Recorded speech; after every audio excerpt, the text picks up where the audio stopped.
नाज़रीन, धरती टाइम्स से गॾु आऊं आहियां अब्दुल अज़ीज़ जतोई।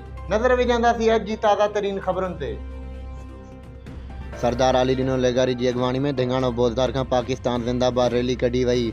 रैली मुख़्तलिफ़ इलाइक़नि खां गुज़रंदे पाकिस्तान ज़िंदाबाद जा ज़ोरदार नारा हणंदे टंडो इलायार लियाकत गेट पहुती, जिते ज़िलई क़यादत डॉक्टर पीर ताज शाह जिलानी ऐं सादात जमायत इत्तेहाद जी टीम पारां शानदार इस्तक़बाल कयो वियो। सादात जमायत इत्तेहाद जे सरबराह डॉक्टर पीर ताज शाह जिलानी सरदार अली ॾिनो लेगारी जी रैली खां ख़िताब कंदे चयो त सरदार अली ॾिनो लेगारी मुहिब वतन ऐं पाकिस्तानियुनि सां मोहबत कंदो आहे, समाजी अॻवान आहे। सरदार अली ॾिनो लेगारी पाकिस्तान ज़िंदाबाद रैली में शिरकत करे साबित करे छॾियो आहे त पाकिस्तान ते नज़र रखंदड़ खे बख़्शो न वेंदो। असां वटि पाकिस्तान जे दुश्मननि खे मुंहुं तोड़ जवाब ॾियण जी ताक़त आहे। पाकिस्तान ज़िंदाबाद रैली में शिरकत कंदड़नि खे ख़िताब कंदे सरदार अली ॾिनो लेगारी चयो त असां डॉक्टर पीर ताज शाह जिलानी सां गॾु बीठल आहियूं। पाकिस्तान असांजो मुल्क आहे, असां सभिनी खे गॾिजी उन जी हिफ़ाज़त करणी आहे।